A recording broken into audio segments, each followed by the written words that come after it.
From here starts the speaking test. This is the speaking mock test of the International English Language Testing System taking place in Ross IELTS Academy. The candidate is Nagme Kasi Khan. The candidate number is 01432554. The examiner is Mehrnoush Hafi, examiner number 443533. Good afternoon, my name is Mehrnoush Hafi. Would you please tell me your full name? My name is Nagme Kasi Khan. What can I call you? Nagme, please. Sure. Can I see your identification? Yes, sure. Thank you very much. Great. We can now get started with the first part of the exam. In the first part, I will ask you some personal questions. First, I'd like to ask about your hometown. Do you like your hometown? Well, actually, I do like it. This is Tehran. It is the capital city of Iran. Although the weather is a little bit hot, I like it. Okay, and what can a visitor do there? Well, actually, there are many different sightseeings here, such as different museums or maybe local parks. And I do recommend you go to the international restaurants there. What are the common occupations of people there? Well, many people actually are engineers, or many of them are also teachers and work in university or maybe at the schools. Okay. Now let's move on to talk about travel. Are you fond of travels? Yes, I do like traveling a lot. And what insights do traveling to places bring in a person? Would you please repeat your question, Sure. please? What insights do traveling to places bring in a person? Well, actually, I do love traveling because it can broaden my horizon. I can have this opportunity to see the world differently. You know, I can see the cultures, different customs, and because of that, I become able to, you know, have different point of view of the world. Mm-hmm. And how do you plan your travel? Well, actually, I have a certain itinerary whenever I want to go traveling. For example, before getting started, I just planned the exact date, and after that, I phone my family members or my friends and make them ready for a good travel. Okay, great. Now let's move on to talk about schools. Did you have many friends in a school? Unfortunately not. I wasn't that much a naughty student. I was a little bit shy and I didn't have this opportunity to have different friends at a school.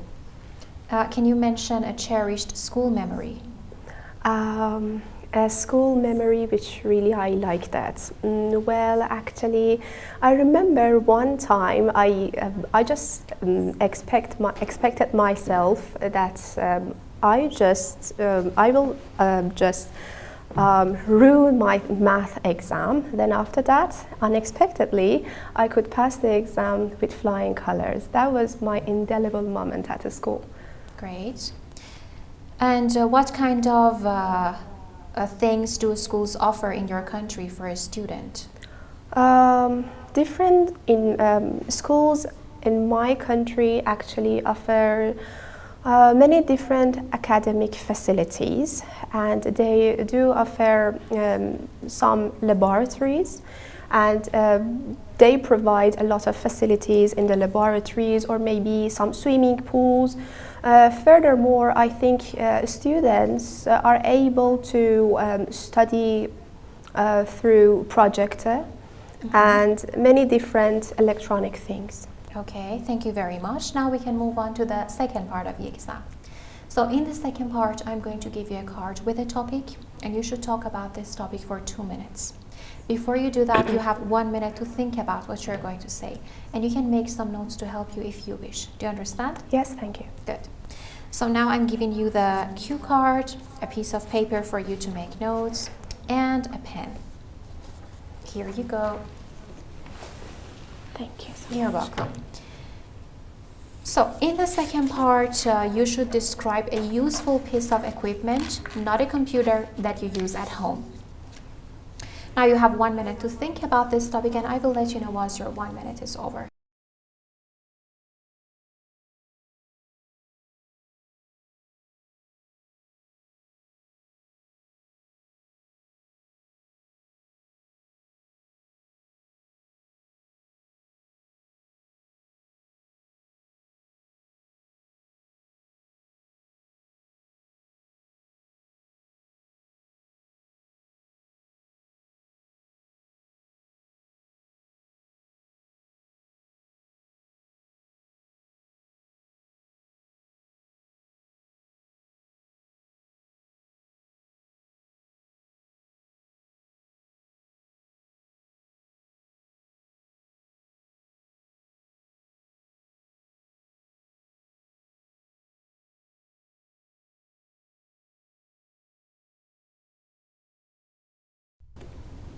Okay, now your 1 minute is over, and you may talk about this topic for 2 minutes, but do not worry if I stop you. Okay. You can start talking now. Okay. An essential thing, an essential item I would like to talk right now is my cell phone. You know, it is considered to be one of those electronic gadgets these days which is really vital in our daily lives. You know, I do it because of some reasons. I have it because of some reasons. For example, I'm a teacher, and because of that, I run my classes virtually. As a result, I need this electronic gadget, I mean my cell phone, to have my classes online. You know, if I don't have it, I won't be able to run my classes. Also, I think it's really good to communicate with my friends whenever we want to hang out with each other. We fix the appointment through such apps, through some apps in my cell phone. Actually, one time I remember it was a really hard time for me because my cell phone cracked down, and I realized that I wasn't able to run my daily life because I was a little bit addicted to it. It was so useful to me. Then I went window shopping, and then I purchased an state-of-the-art cell phone for myself to again be able to do my daily chores. And I think my electronic gadget, my cell phone, is really essential these days for me because it helps me a lot. And I am really happy that I have such kinds of things in my life. You know, I think people really need these electronic gadgets these days because technology. Thank you very much. Now your time is over, and we can move on to part 3. Okay. So if you can just give me the paper and the pen, everything back. Yes. Thank you.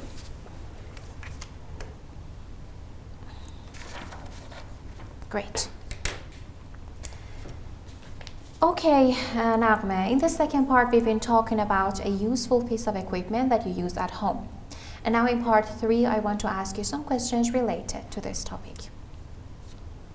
Do people in your country try new gadgets and appliances in the market? Well, actually, you know, cost of living is increasing these days in Iran, and because of that, many people are not able. They can't afford many different new technologies like, a mixer or maybe kitchen appliances because they're becoming really expensive nowadays. Okay, and some people find it easy to follow instructions while assembling a gadget, while others find it difficult. Why do you think is that? Well, you know, many products are user-friendly. They have complete instructions, and you know, customers can read the instructions thoroughly and find it easy to use with that. Appliances or maybe electronic gadgets. Mm-hmm. But many of those products don't have beneficial instruction for their customers. So I think this is the main point. Okay, so do you think that that's the reason why some people find it uncomfortable to use new products at home or at work? Well, this is one of the reasons. Another reason is that many people don't want to change at all. They like to stick to their routines, and they don't want to explore new things and find many useful things around them. Because of that, I think people need to accept some minor changes in their lives in order to embrace new things. Okay, great. And how about the advertisements? Do you think that advertisements play a key role in promoting innovative and trendy products these days? Well, actually, advertisements are somehow inducing and make people infuriated sometimes, because some pop-up ads or maybe the flyers when they are on the walls, I think they're not that much appropriate for attracting customers. They also use some, slogans and catchy slogans and some gimmicks to attract the customers. But I think they won't be sufficient. Okay. And do people now prefer to buy local products or imported items? Or important items? Well, actually, I think people in my country like to buy local products because Why is that? Because the price is much cheaper, and nowadays the life expenses is becoming a concerning issue. So I think they are just a fan of local products rather than new international things. Okay, thank you very much. Now this is the end of the speaking test. Thank you. Now you can just relax and take a breath, and I'll just take a few minutes to add up your score in different criteria, and then I give you the feedback, okay? Thank you so much.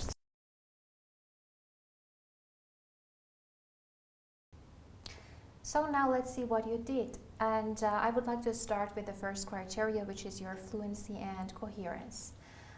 In your fluency and coherence, I can say that a very good thing is that you are able to talk about the different topics, familiar or unfamiliar ones, fluently. And you can develop the topic, you can just give the answer and then you provide explanations and examples, which is really good. However, just make sure to always provide explanation in your answers in the first part, because your answers in part 1 should be 2 to 3 sentences. It means that when you give the answer, a yes or no or a word, then you should explain about it. Yes. Never give a one sentence answer or a very short answer. In the second part, you covered your 2 minutes and you talked about all the bullet points, which gave you the chance to use more collocations or more grammatical structures. And in part 3, you gave me some longer answers. And if I interrupted you sometimes to ask you further questions, there was no problem, because this is the structure of the third part, that the examiner interrupts you to ask you more questions. It's more like a discussion in part 3. So you are able to develop the topic really, really well and coherently. And other than that, I could hear a wide range of connectives.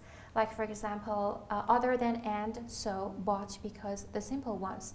You were also using because of that. Although, furthermore, as a result, also in order to, rather than, or such as, for example, so these are very necessary words that you should use if you want to get a good score in your fluency and coherence. Other than that, you were using good discourse markers, like, well, actually, just try to keep the same range on exam day and don't repeat one word or one discourse marker all the time. So this was really good, and you just had a few pauses or self-repetitions, but it was only because you were just thinking of the next idea that you wanted to elaborate on. So all your speaking was very, very natural. So because of all the things I mentioned, you got an 8 in your fluency and coherence, which is a very good score. And now we can move on to the next criteria, which is your lexical resource, your vocabulary. Your vocabulary is one of your strongest points, because you were using a range of collocations and some idiomatic language in different topics. You didn't actually need to fake your answer or go off topic to find a better vocabulary range. You were just able to talk about whatever topic you were given. Like you talked about, for example, the advertisements you were talking about, or then about the traveling, or the item that you have at home.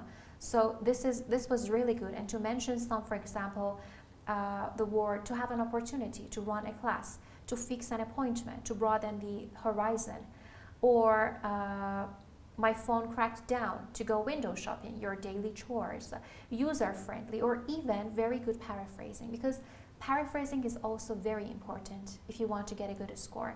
Like you were paraphrasing my sentences, my questions actually, because it's necessary to paraphrase the examiner's question using direct synonyms, and you were doing that. For example, instead of the word give in the sentence, you use the word provide, or essential instead of important, and many other direct synonyms you were using for the words, which is really good. So that's why you got another 8 in your lexical resource. However, I do recommend you to just give a wider range to your idiomatic language as well, because it's important. Other than the collocations you're using and a good paraphrasing and fillers and boosters, you can use more idiomatic language to just get the same score on exam day. Now, concerning your grammatical range and accuracy. In your grammar, I can say that you were using a range of complex structures, and more importantly, you were using them correctly, because being error-free is a lot more important than using some structures and words that you're not sure about, and you were using them correctly.